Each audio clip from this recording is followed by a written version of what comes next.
अस्सलामुअलैकुम एवरीवन, मैं हूँ रेशमा। मैं वेलकम करती हूँ आपका तम्मोस किचन में। फ्रेंड्स, आज हम बनाएंगे सूखे बोम्बिल की चटनी। गांव के स्टाइल में बनाएंगे बोम्बिल की चटनी। फ्रेंड्स, नया तरीका है, ज़रूर ट्राई करिएगा, बहुत टेस्टफुल बनती है। अगर पसंद आए तो प्लीज़ लाइक, शेयर और आपके अपने चैनल तम्मोस किचन को सब्सक्राइब ज़रूर करिए।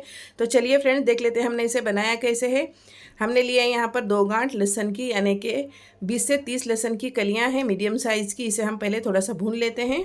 लहसुन को हम 2 मिनट पहले भून लेंगे। लहसुन के ऊपर जैसे ही दाग लगने लगे, यानी कि भुना जैसा दिखने लगे, डार्क स्पॉट्स आ जाए, तब हम इसमें डाल देंगे साबुत धनिया 2 चम्मच और ज़ीरा डालेंगे 1 चम्मच। खाने वाले चम्मच से हमने ज़ीरा और साबुत धनिया लिए हैं। इसे भी हम साथ में लहसुन के थोड़ा भून लेते हैं।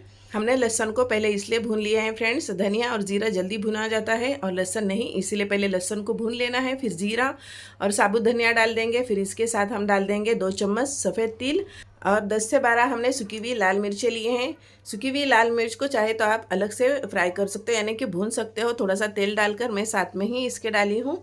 और मिर्च को हम साइड में हटाकर मसाले निकाल लेंगे और बाद में 2 ड्रॉप तेल के डालकर उसे भी भून लेंगे मिर्च को। अगर आपके पास साबुत मिर्ची नहीं है तो मिर्ची पाउडर का इस्तेमाल करिएगा। जब पीसेंगे हम मसाले तो उसमें थोड़ा सा मिर्ची पाउडर डालिए, जितना तीखा पसंद करते हो।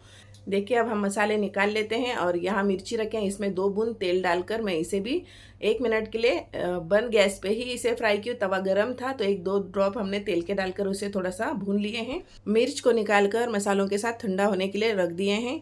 हमने मीडियम साइज़ की 2 प्याज लेकर उसे रफली नहीं, फाइन भी नहीं, ऐसा मीडियम साइज़ का हमने इसे कट कर लिए हैं और इसे हम थोड़ा सा भून लेंगे ताकि ये चटनी जब बने तो हमारी बोम्बिल क्रिस्पी रहे और प्याज कच्ची रह जाती है फ्रेंड्स, इसलिए थोड़ा सा भून लेना है, सॉफ्ट कर लेना है प्याज को। कलर हल्का सा चेंज हो गया है, हमने प्याज को निकाल लिए हैं और ये साबुत मसाले हमारे ठंडे हो गए, उसे पीस कर साइड में रख दिए हैं। अब लेंगे हम यहाँ पर बोम्बिल। देखिए, इस साइड्स के हमने बोम्बिल ना ज़्यादा पतले हैं ना ज़्यादा मोटे। बोम्बिल को हमने मुंडी और पूँछ हटाकर उसका जो गंदगी थी उसे भी हटा दिए हैं और इस तरह से हम इसके 2 टुकड़े कर रहे हैं। हाथों से टूट रहे हैं, सूखे बोम्बिल है, टूट जाते हैं। अगर नहीं टूट रहे हैं तो आप इसे नाइफ से काटिए, चाहे कैंची से काट कर छोटे बड़े पीस कर सकते हो आपकी मर्जी से। यहाँ पर मैं मीडियम साइज़ के 1 बोम्बिल के हमने 2 टुकड़ों में कट कर लिए हैं फ्रेंड्स। अब इसे हम धो लेते हैं 2 पानी से। 1 पानी से मैं अभी बता रही हूँ और 1 पानी मैं वहाँ वॉश बेसिन में धोकर लाती हूँ फ्रेंड्स। इसे हमने 2 पानी से धो लिए हैं। कढ़ाई रखे हैं गर्म होने के लिए, इसमें डालेंगे तेल। फ्रेंड्स, अगर ये बोम्बिल की चटनी आप लोहे की कढ़ाई में बनाओ तो और टेस्टफुल बनती है। अभी मेरे पास लोहे की कढ़ाई नहीं है, मैं यहाँ पर नॉनस्टिक की कढ़ाई में बना रही हूँ। हमने 1 चम्मच तेल डाले हैं और इसमें धोए हुए बोम्बिल डाल दिए हैं। इसे हम क्रिस्पी होने तक के फ्राई करेंगे। 5 मिनट का वक्त लगेगा, ज़्यादा वक्त नहीं लगता है बोम्बिल को फ्राई होने के लिए। हमने सिर्फ धोकर लिए हैं बोम्बिल को ताकि गंदगी निकल जाए अच्छे तरीके से। देखिए, हमने बोम्बिल को फ्राई कर लिए हैं, क्रिस्पी हो गए हैं बोम्बिल। अब इसमें डाल देंगे जो फ्राई की हुई प्याज है।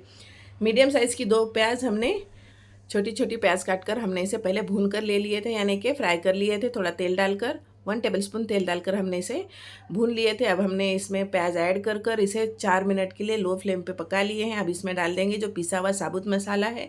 फ्रेंड्स, बहुत ही टेस्टफुल बनती है, ज़रूर ट्राई करिएगा। इसमें नमक डालेंगे हम टेस्ट के अकॉर्डिंग। मैं यहाँ पर 1/4 टीस्पून से कम डाली हूँ क्योंकि बोम्बिल में नमक लगता है फ्रेंड्स, खाने में खारे होते हैं बोम्बिल, इसलिए हम नमक कम डालेंगे। अब अच्छे तरीके से हम इसे मसाले के साथ में बोम्बिल को हम पका लेंगे 4 मिनट। लो फ्लेम पे पकाना है, मीडियम फ्लेम भी रखेंगे तो जलेगा फ्रेंड्स, इसलिए हम इसे लो फ्लेम पे चम्मच चलाते हुए पकाएंगे। 4 मिनट हम इसे चम्मच चलाते हुए कंटिन्यू पकाएंगे। इसमें कलर के लिए डाल रही हूँ कश्मीरी रेड चिली पाउडर, ये बिल्कुल तीखी नहीं होती है।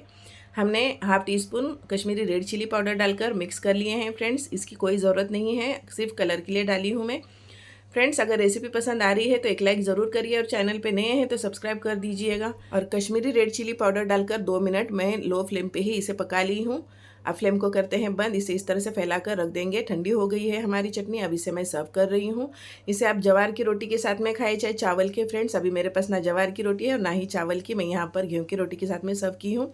रेसिपी बहुत ही टेस्टफुल बनी थी, ट्राई ज़रूर करिए। इंशाल्लाह कल फिर मैं मिलूँगी एक नई रेसिपी के साथ। अपना ख्याल रखिए, सेफ रहिए। अल्लाह हाफिज़। अपनी दुआओं में याद रखिएगा। Thank you for watching.